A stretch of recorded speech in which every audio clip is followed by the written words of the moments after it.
Então, só dando uma passada geral para você, aqui de novo eu tenho uma associação, né? Uma associação direcionada aqui nesse caso. Aqui ele fez de uma maneira um pouquinho ruim, porque parece até uma generalização isso aqui, né?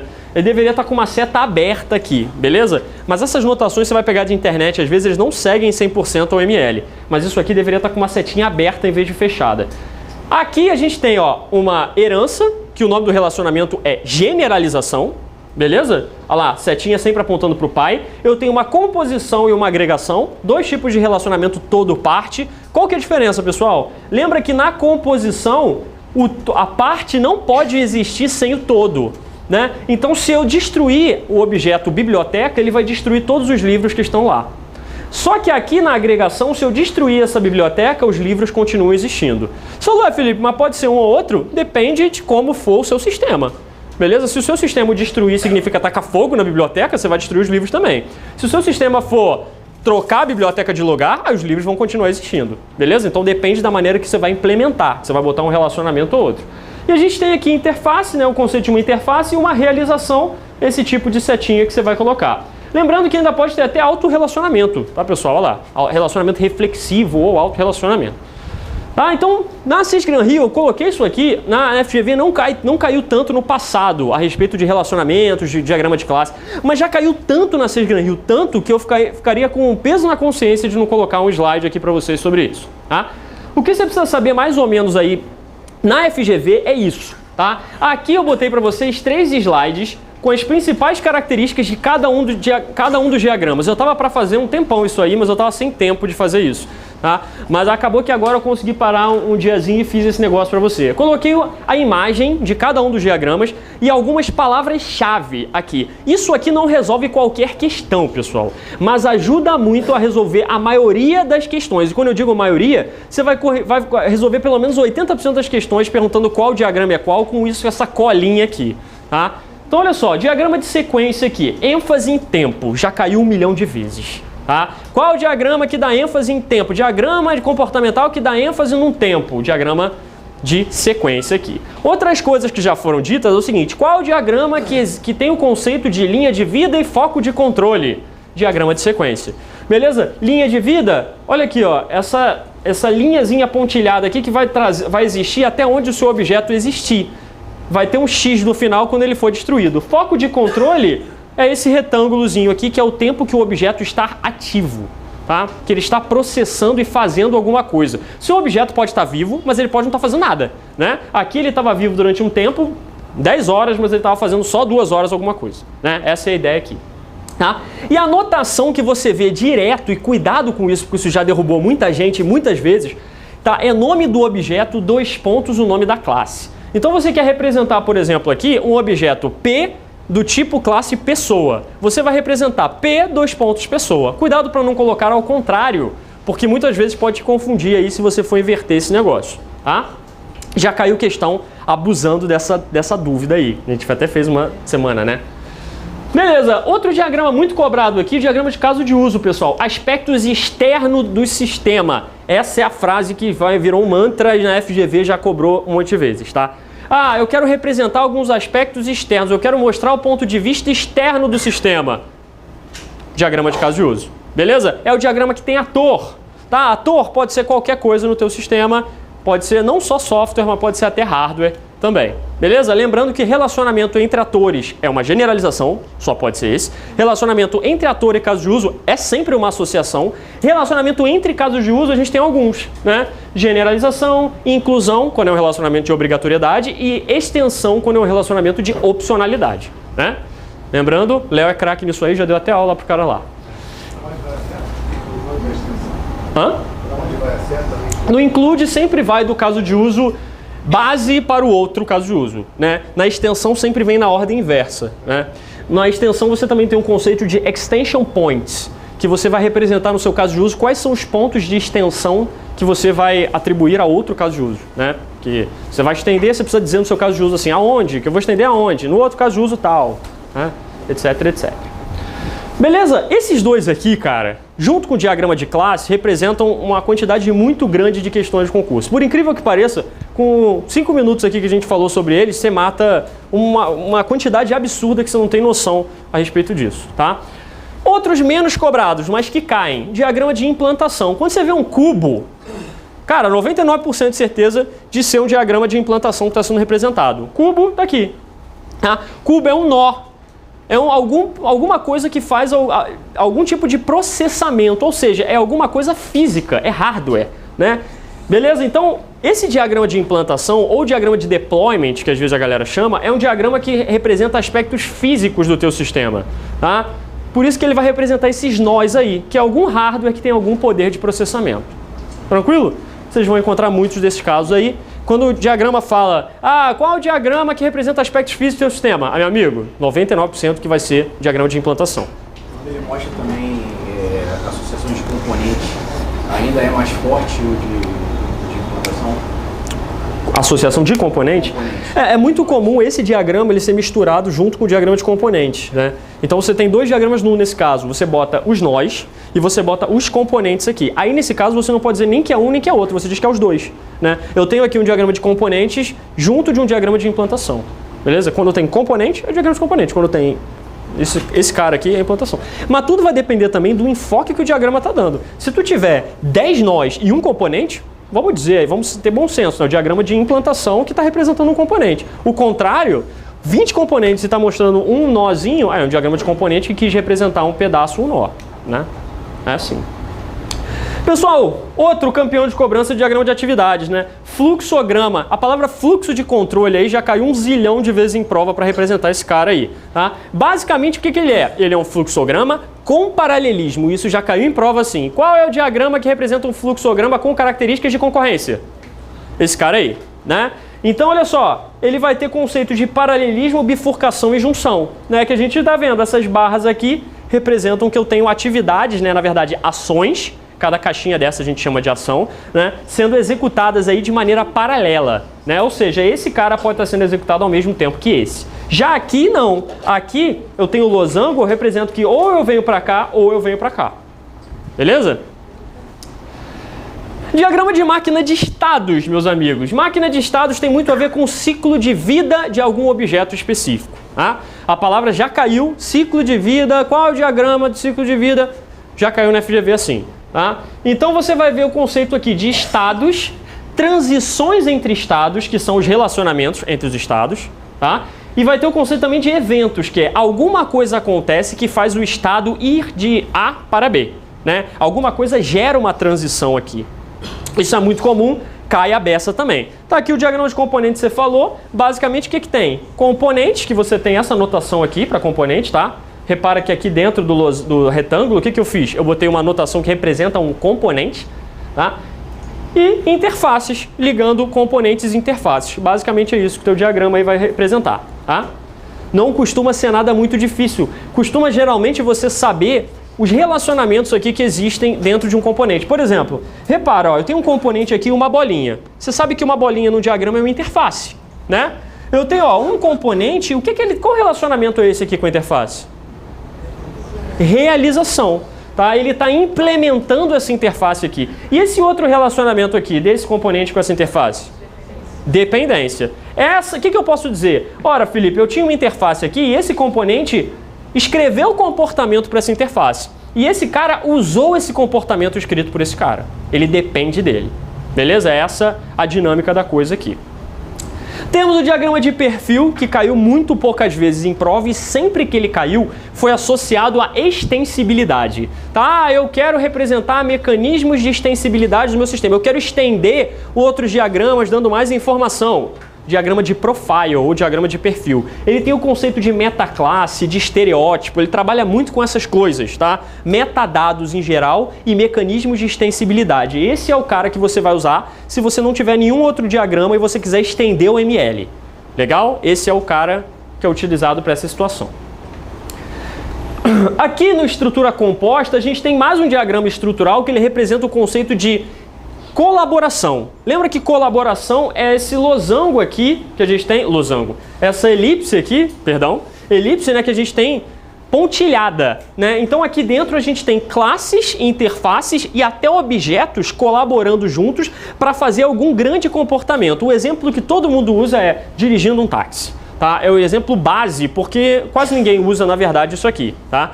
Então, assim, o exemplo dos livros, etc, etc. Ó, para dirigir um táxi, eu preciso ter uma instância de pessoa, uma instância de motorista, eu preciso ter um carro. Então, eu preciso ter uma série de coisas acontecendo ao mesmo tempo e essas interfaces e classes e objetos interagindo e colaborando entre si. Isso representa essa colaboração.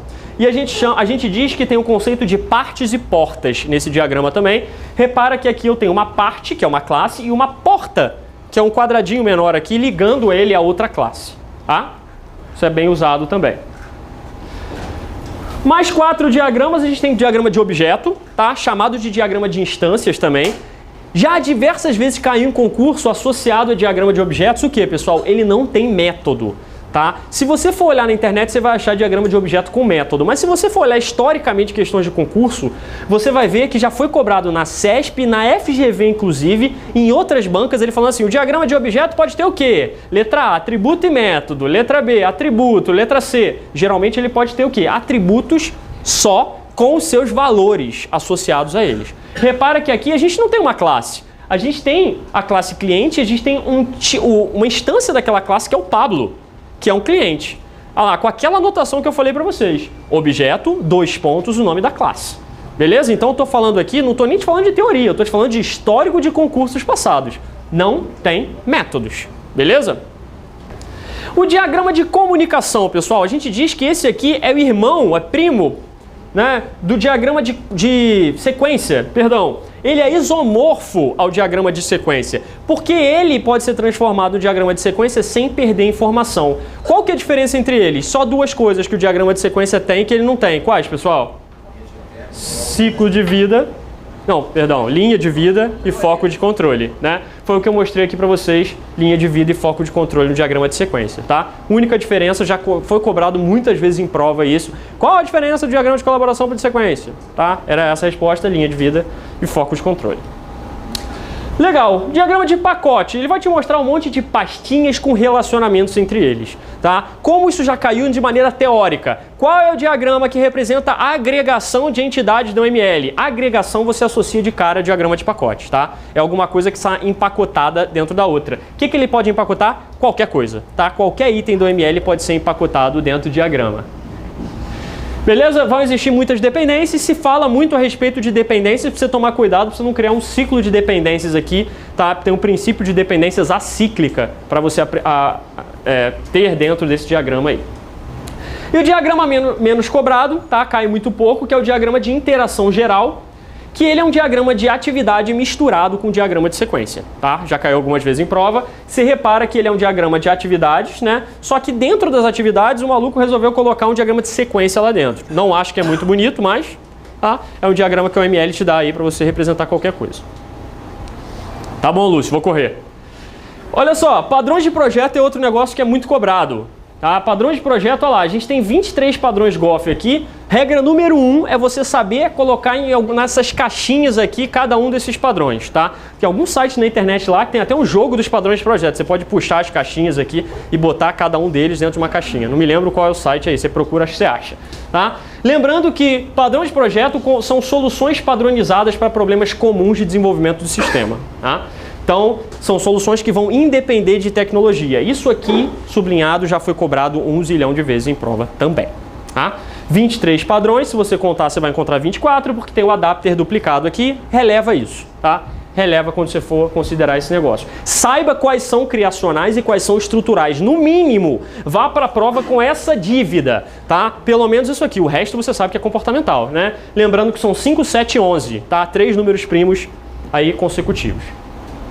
E aí eu coloquei para você também palavras-chave para cada um dos padrões, tá? Então aqui, com 2 slides, você consegue resumir de maneira muito fácil e acertar 90% das questões que já caíram sobre isso aí. Pelo menos em relação aos padrões criacionais e aos estruturais, tá? Então, olha lá, singleton, quando ele fala assim, quero uma instância única com ponto global de acesso. Nem pensa, tá? Factory método, deixa as subclasses decidirem qual classe instanciar. Não pensa não, cara. Tá? Começa aí no automático aí. Builder. Eu quero criar um objeto complexo independente da minha representação. Objeto complexo? Beleza. Ele está falando do builder. Pode dar errado. Pode, porque ele pode tentar te confundir. Agora, se você não sabe muita coisa, meu amigo, isso aqui já vai te resolver. Vou te falar que 90 e muitos por cento das questões já caiu esse negócio, tá? Agora, presta atenção no contexto geral da questão, se ele não está usando uma palavrinha para te falar de outro padrão, né? Isso aqui é só para te ajudar mesmo. Abstract Factory, família de objetos relacionados, tá? Você quer criar vários objetos com relação entre si. Prototype, você vai clonar objetos, tá? Dolly aqui, tá? Tem uma instância protótipo e a partir dessa instância protótipo você cria várias outras, tá? Clonagem. Você tem, adapter, o adaptador, quero converter interfaces diferentes. Bridge, eu quero desacoplar a abstração da implementação, uma de cada lado, eu crio uma ponte entre elas. Beleza? Flyweight, eu quero suportar grandes objetos de granularidade fina. Composite, eu quero uma estrutura em árvore, parte todo, né? Beleza, a gente fala bastante disso em aula, fala assim, a estrutura tipo o Facebook, né? Mandar grupo, uma mensagem para um grupo, e o grupo tem um subgrupo, etc, etc. Facade, eu tenho uma fachada, uma interface única aqui, interface de nível mais alto do meu subsistema, tá? O pessoal usa muito a palavra subsistema para falar de facade também. Decorator, eu vou adicionando responsabilidade de maneira dinâmica. Então, proxy, eu tenho um substituto. Então, isso aqui são 2 slides que podem te ajudar bastante se você não saca muito desse assunto de padrões de projeto. Eu recomendo ir além, tá? Recomendo você saber pelo menos 3 padrões de projeto, até dar uma olhada na implementação deles. Quais? Eu te diria o Singleton, o Factory Method e um que nem está aqui, que é o Template Method, tá?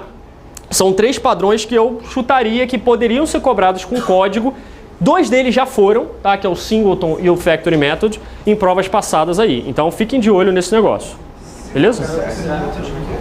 O Observe, ele não caiu explicitamente de código, né? Ele caiu para você desenhar o diagrama, etc, etc. E caiu no IBGE na última prova. Para você desenhar os diagramas dele. Assim, eu vou te falar que ele é o padrão comportamental mais cobrado de todos, o Observer. Então, assim, você começa a perceber umas coisas, né? Eles até costumam cobrar os caras mais cobrados. Eu não tô nem falando dele, eu tô falando do Template Method, porque o Template Method é o segundo mais cobrado. Pô, meu amigo, será que vai cair o Observer de novo na prova do IBGE? Né? Eu acho difícil, mas é bom tu dar uma olhada. Dá uma olhada no diagrama dele e tal. Eu disponibilizei pro pessoal há um tempo atrás, uma folha com todos os 2 folhas com todos os diagramas de classe de todos os padrões de projeto. É aquele negócio para você passar o olho, né? Não é para você ficar decorando, mas é só para você passar o olho perto da prova e tal, para você ter uma ideia de como é que faz. Beleza, em relação aqui à linguagem de programação, meu tempo está quase se estourando aqui, mas vou falar muito rápido com vocês. Você tem que saber um pouquinho da classificação das linguagens, tá? Cuidado com isso, a linguagem pode ser de front-end, né, que o usuário tem acesso, ou de back-end, né, você pode ter uma back bizarra e uma front-end bonitinha, né, geralmente é isso que acontece. Né, então, linguagem de front-end ou de cliente, você tem o quê? JavaScript como grande linguagem, né?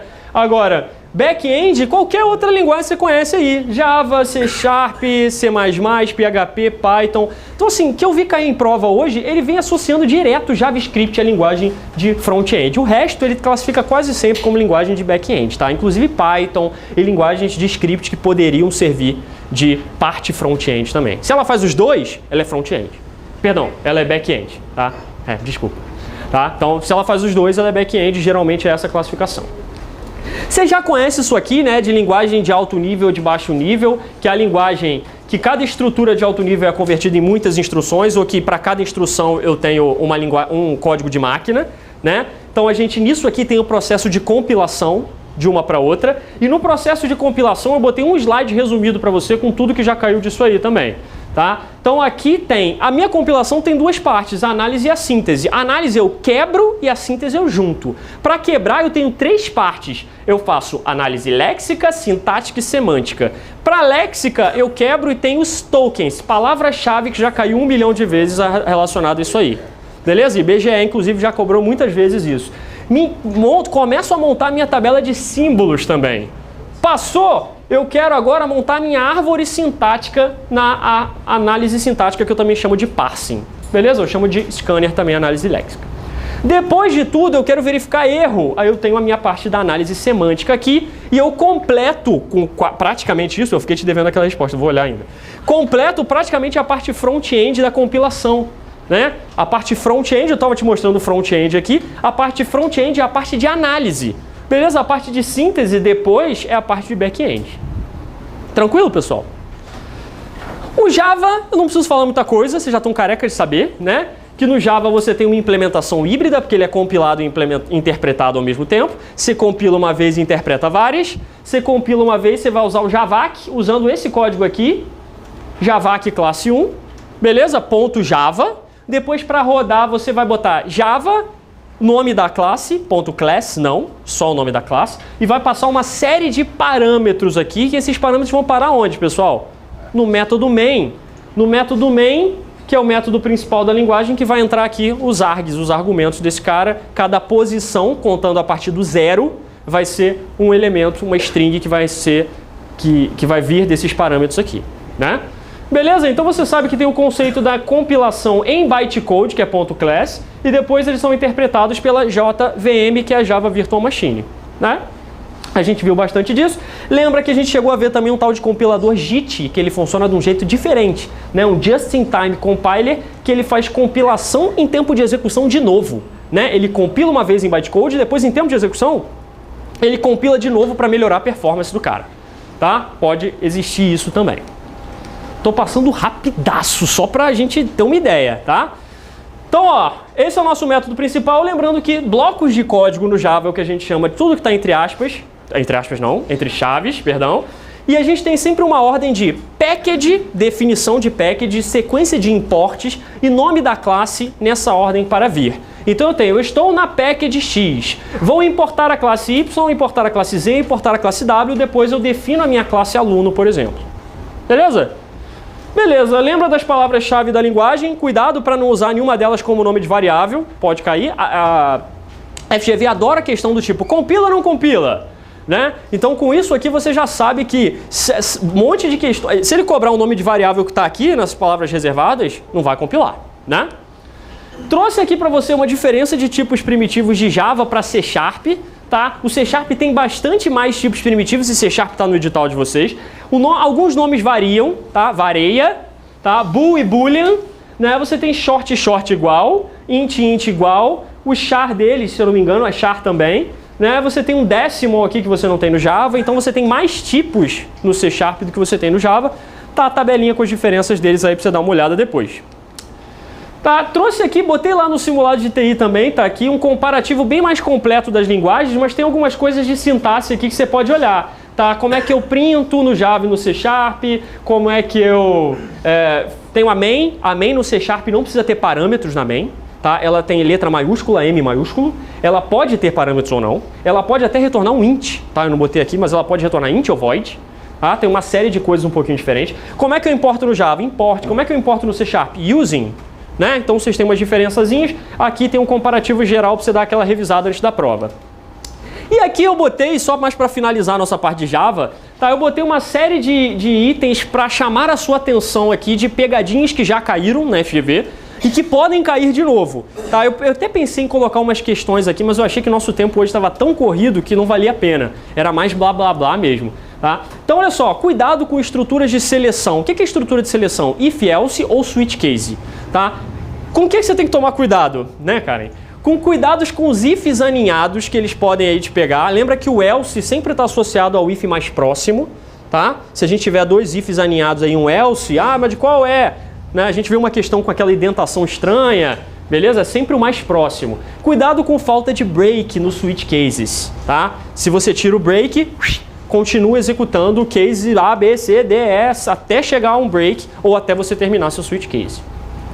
Cuidado com as estruturas de repetição, tá? Já caiu na FGV, ele fez um for, colocou uma variável for i igual a 0 até i menor que 10, só que ele não declarou i. E aí, não funciona, não compila. Você tem que declarar int i igual a 0, a não ser que esse i já tivesse sido declarado anteriormente no seu código, tá? Então preste atenção nessas coisas.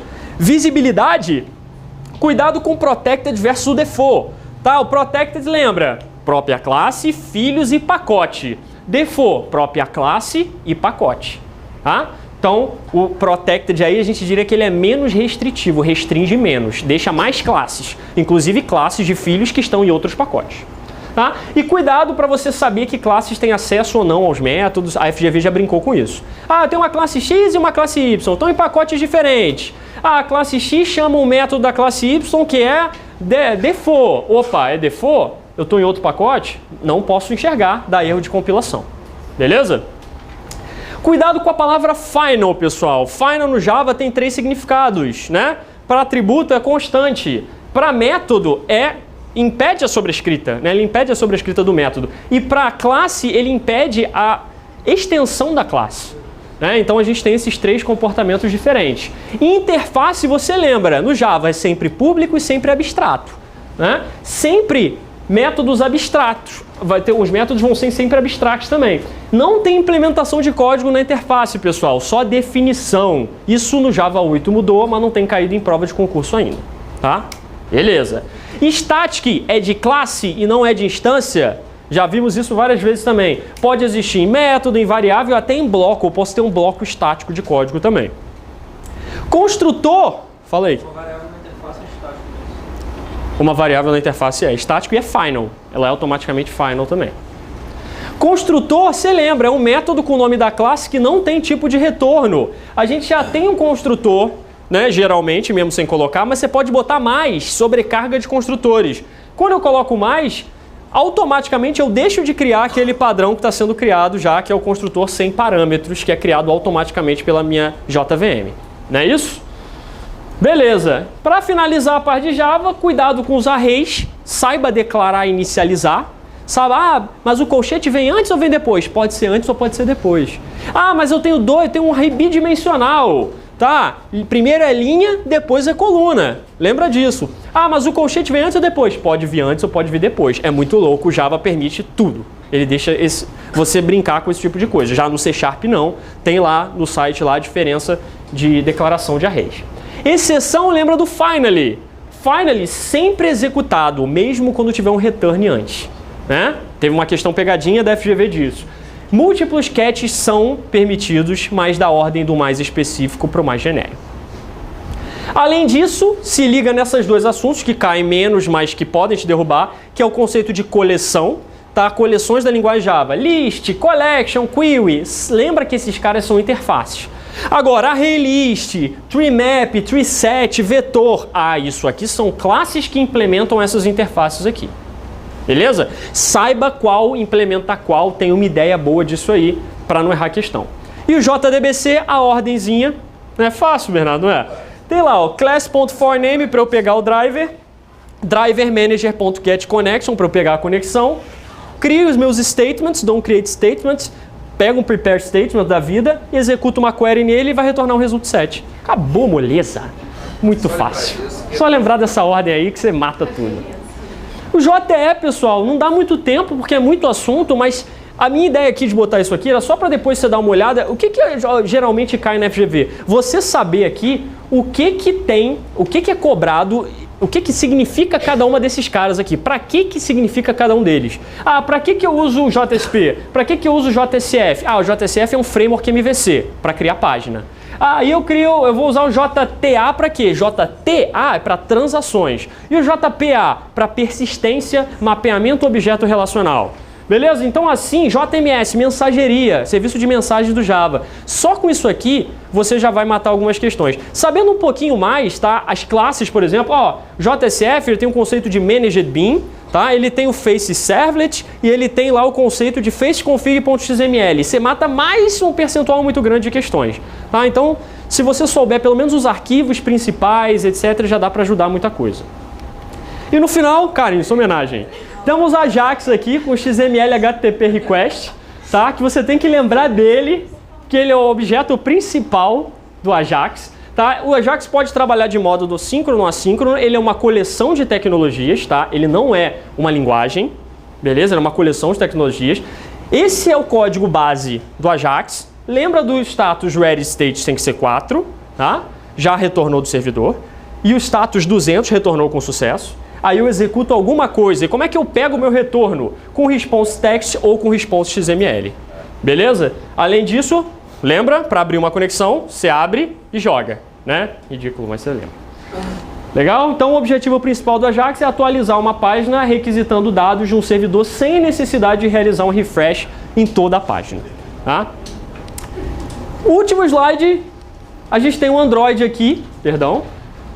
Tá? Já tá lá no edital de vocês, não acredito que vai cair nada muito rebuscado, a gente teve uma aula bem completa de Android, né? Que é um SO da Google baseado em Linux Kernel 2.6, tá? Isso já caiu em prova, até a versão do kernel, sacanagem, né? Você trabalha em cima de uma máquina virtual que, apesar de ser Java, ele não roda JVM, ele não roda .class, ele roda .dex, que é Dalvik Executable, tá? Hoje em dia a gente tem uma máquina virtual, fui pesquisar, tu dá uma lida melhor, né? A gente tem a Dalvik como uma máquina virtual que já existe desde a versão inicial e hoje em dia a gente tem uma máquina mais nova que chama Art, tá? Mas ela não substituiu o Dalvik ainda, né? Elas duas estão em concomitância existindo e isso aqui foi habilitado para desenvolvedores fazerem teste. Ela está com uma performance bem mais rápida que a Dalvik, é bem recente esse assunto aí, tá? Temos algumas camadas no SO do Android, camada de Applications, camada de Application Framework, camada de Libraries, camada de Runtime e camada de Kernel do Linux, tá? E você tem 5 componentes, beleza, que você vai trabalhar para desenvolver aplicações em Android. Você tem os Activity, tá, para tela. Você tem os Services para algum processamento background que você vai fazer. Você tem Content Providers para fazer algum acesso a dado. Dado ele vai usar o SQLite, o Android, tá? Broadcast Receivers para algum tipo de evento que pode acontecer. Evento, o telefone chamou e você quer chamar a sua aplicação. Beleza, evento externo à sua aplicação. E você tem o conceito de intents, que são para executar ações. Eu coloquei um asterisco, porque nem sempre cai aqui intents como um dos componentes do Android. No site da Google, intents não está como um dos componentes, mas em alguns livros está. Então eu coloquei aqui com asterisco para caso caia alguma coisa parecida, tá? Arquivo principal, Android manifest.xml. Já caiu várias vezes em concurso público esse negócio aí. Beleza, pessoal? Então olha só, eu quis aqui, termino minha parte, pode vir. Eu quis aqui dar uma passada geral nos principais pontos mesmo, só para a gente dar aquela revisão reforçada em algumas coisas na sua cabeça, tá? Para tirar algum tipo de dúvida que ficou e dar uma passada. Eu acho legal, você tem 2 dias aí para tipo, pô, esse assunto que o Felipe falou, caraca, eu não sei. Pô, assim, se você tiver uma ideia dele e quiser estudar um pouquinho mais, você tem 2 dias ainda, né? Para dar uma olhada e eu tô lá, leitefelipe@gmail.com, pode me mandar e-mail, tá? Sem problema nenhum. E aí a gente vai se falando. Beleza, pessoal? Então foi um prazer estar aí com vocês. Qualquer coisa, manda e-mail e a gente se fala. Passo a bola.